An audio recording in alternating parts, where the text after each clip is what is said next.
Well, we're back right here in the studio, and I hope everyone out there is enjoying their evening. Right now, we have with us Mr. Hamza Taqi, a business consultant and a well-known businessman right here in the state of Kuwait. Good evening, Mr. Hamza. Nice to have you with us tonight. Good evening. Thank you for having me. It's a pleasure to have you, and I know you've been involved in entrepreneurship, creating businesses, and so forth for quite a few decades. I won't say how many. I hope You're so. well known in this field. But for our audience who are tuning in right now or not familiar, maybe you could tell them a little bit about yourself and your background, please, sir. Sure, my friend. First of all, this is history. Let's say we're going back to history. I graduated as an electrical engineer back in 1988, and I joined the banking sector just for, temporarily work. But then I enjoyed it. I liked it. I was learning new things that I've never learned before. So for me, that was a challenge, and I stayed in the banking for 13 years. Then I had to study marketing because I'm an engineer and I'm working in the marketing field. And my CEO advised me to get my qualifications sorted out. Thank God I finished my charter. I became a chartered marketeer back in 1998, and that what made me feel that the banking sector is very limited in terms of innovation.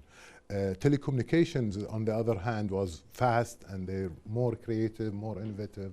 So I jumped into telecom and I did 7 years in telecom. Throughout these 20 years, I've been doing part-time, like, Institute of Banking Study, they asked me for a training to conduct selling skills, customer service. So I used to go and do it as a hobby. I didn't even ask them for how much they pay me. I was liking it. And I've always liked good trainers that comes to the bank and train us. And I always make relationship with them, especially the good ones. And somehow I thought, maybe one day I will be doing that. Because, because if, Ariane, in marketing, we learned that the marketing mix, the four P's of marketing.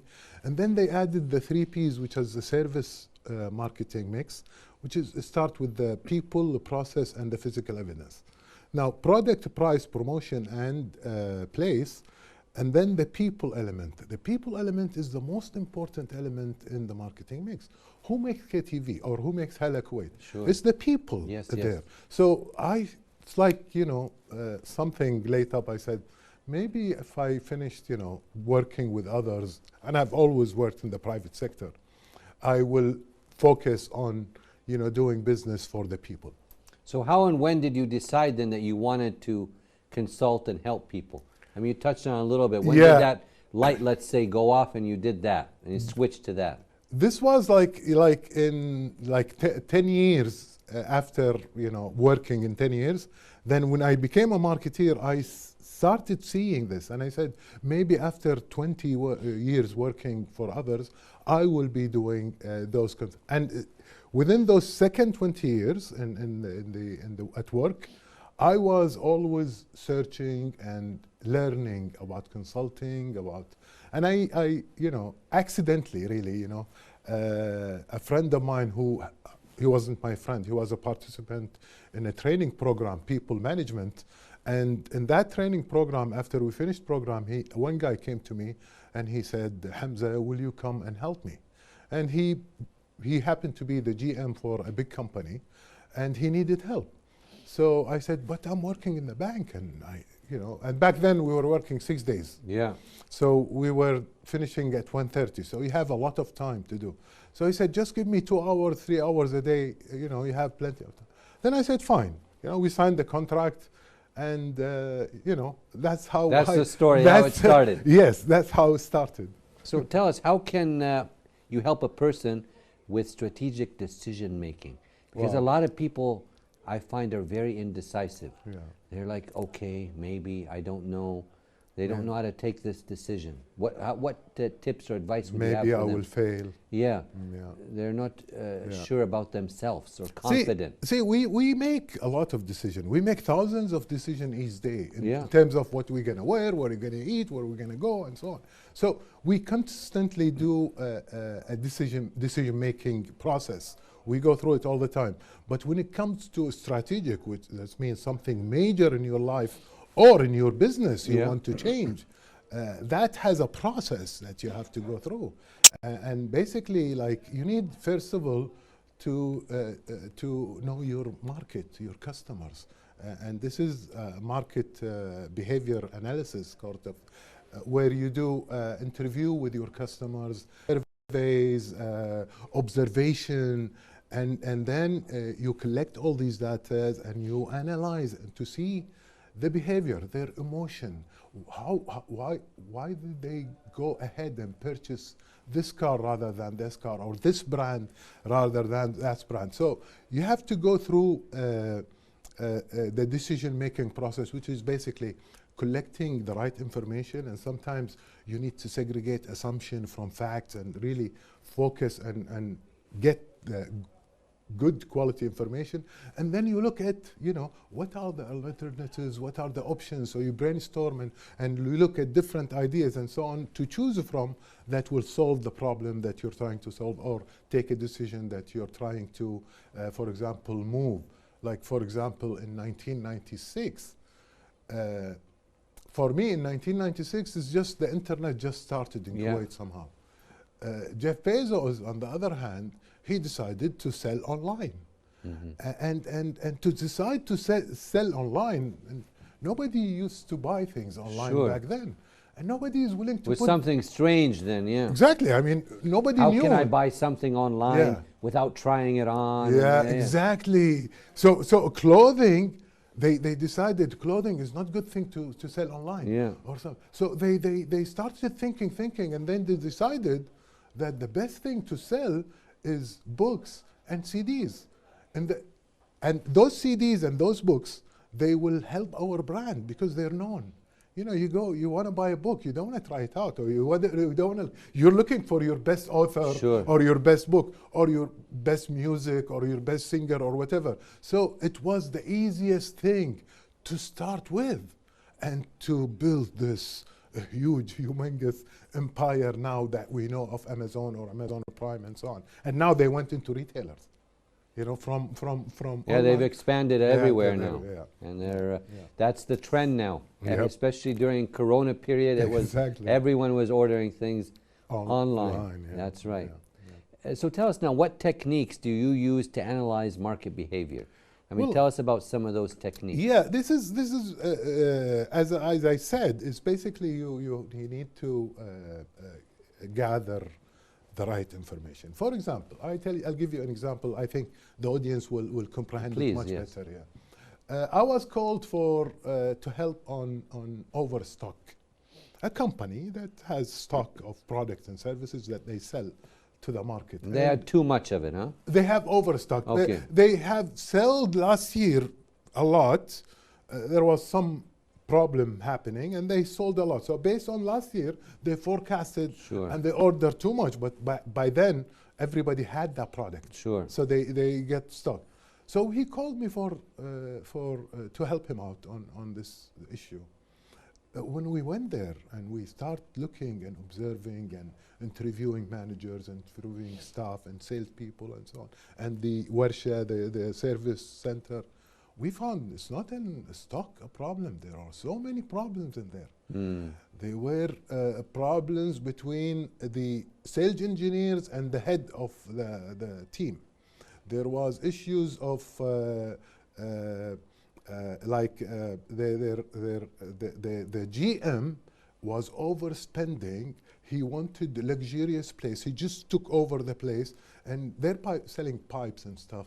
So he didn't want the pipe to be in his showrooms. He has other stuff that are more, luxurious and good brands and so on in terms of equipment, water equipment, and what have you, and even industrial equipment. So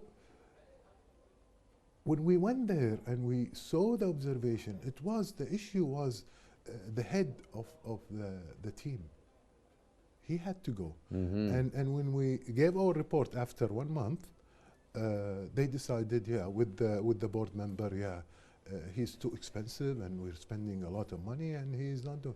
And the engineers who were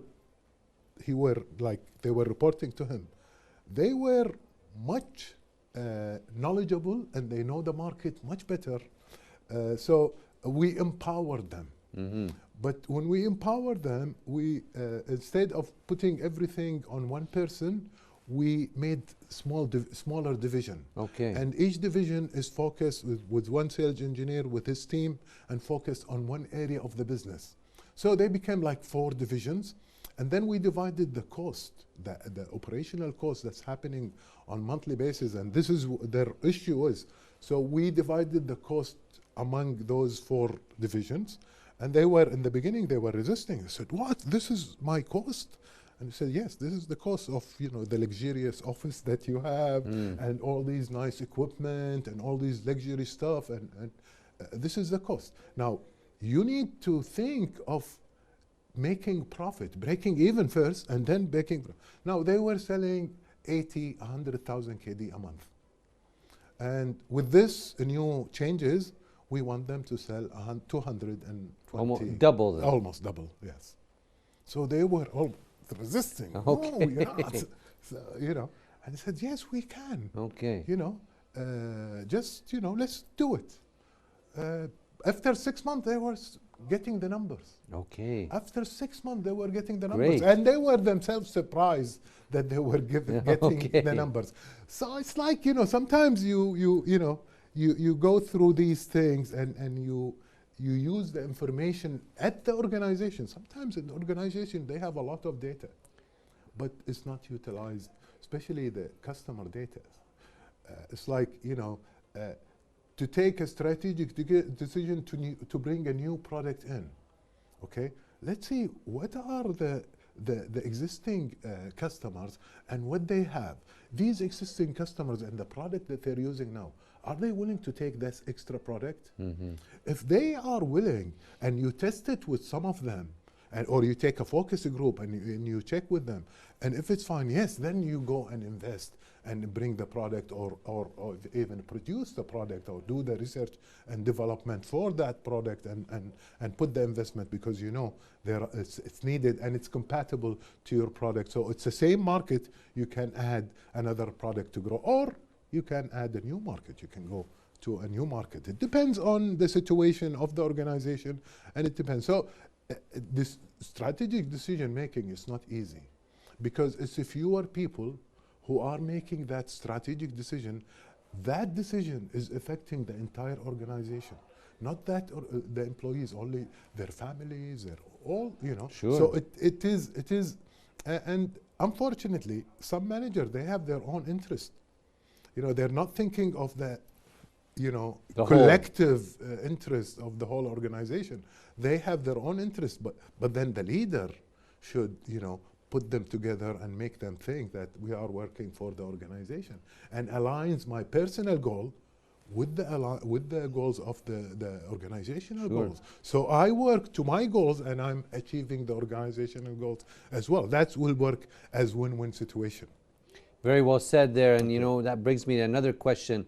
What are some tips for people that create self-induced obstacles for themselves?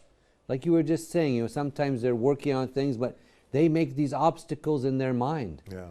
When that's why it blocks them from doing anything. Yes. What are some tips to get through that or get over that? It's basically fear. It's fear of the unknown, fear of failure, fear of stepping out of your comfort zone. Comfort zone, the learning zone, which is, by the way, it's the best. It's that you keep going into different zones. That's how you we keep learn. learning. Yes, you keep learning, because progressing, and life is all about learning. It's till you don't want to be stagnant all the time. And unfortunately, some people, they reach like PhD. They get their PhD and they think this is it. Yes, I've reached the pinnacle, the top. No, there is no pinnacle. Yes. This is the start for you to solve problems for the community, and you do research and keep going. Yes, exactly. So my tips is don't, you know, especially young, you know, the young, I'm talking to the young, The youth, huh? the youth, you know, take your time, play around, don't get stuck, huh?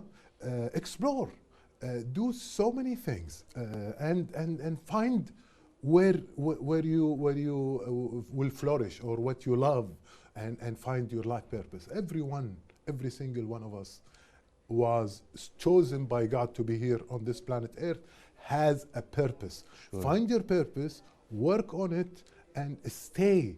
Don't listen to others who are telling you, especially, you know, people who are around you, oh, you're not going to be successful. You know, Jeff Bezos started in a garage.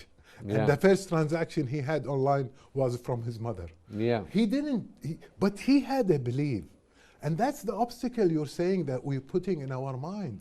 And sometimes we compare ourselves with others. Like we compare with Western, or we compare with Eastern, and we're all human. We all have the capability to do wonder in this world, provided we believe we can. And you stick with what you love, and you keep at it. You do it, you think about it, what you think about, you become, and you keep at it. You'll become an expert. Very well said. In whatever field you want. That's true. You just Yeah, got to be but persistent. Exactly, Go ahead, please. exactly. But for example, I want to open a cafe. Yes. Or I want to open a restaurant, or I want to open a salon, or I wanted to open a school. Sure. First, go and work in the school, work in the restaurant, do 2 years in the go into the, you know. And Know a little bit about it. Yeah, about the concept, the business model, Sure. the inside and out, the secrets of, for example, restauranting, and how you do the restaurant, how you get the suppliers, and, you know. So at least when you go and open your restaurant, You know the ins and outs. you know, it's just like, you know, gut feeling, oh, I feel like opening a restaurant. Yes. Italian restaurant looks good. No, you have to research, you have to look and find out. Sure, that's true. Yeah. Italian food is good, though. It's always in favor, all over the world. That's right. All over the world, wherever you go, the safest is the That's Italian right. food. That's right. So, Mr. Hamza, so how can we achieve a sustainable economy in the state of Kuwait? Tell us a little bit about that, as we're switching gears. Though this is a very broad question. That's a huge one. Yes, yeah. So, yes, but to yes, kind of yes. summarize that a little bit for us. Well, we're in a my personal Yes, opinion. your personal You'll opinion. not laugh at me, will you? Of course, no. Yeah. Thank you. Okay. I tell you, see, I say, because, see, I've never worked in the government sector. So sometimes I feel like I'm not allowed to speak about them.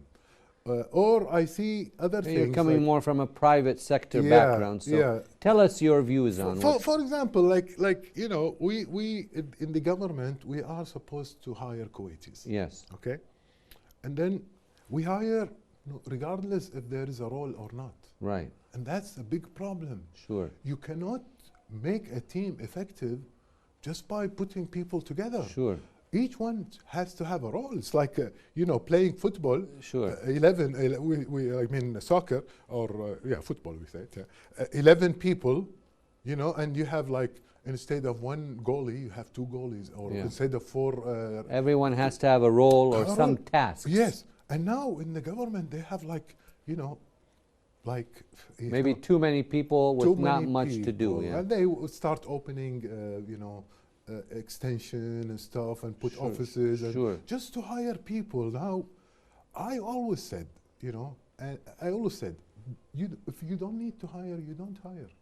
Now, if I just graduated, and I want to work in the government, and they have no vacancy, what should I do?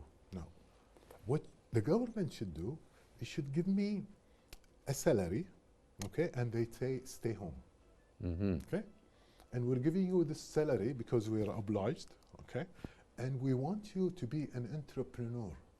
We want you to stay home, think.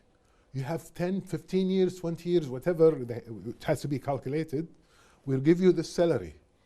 You have to work, you have to study, you have to learn.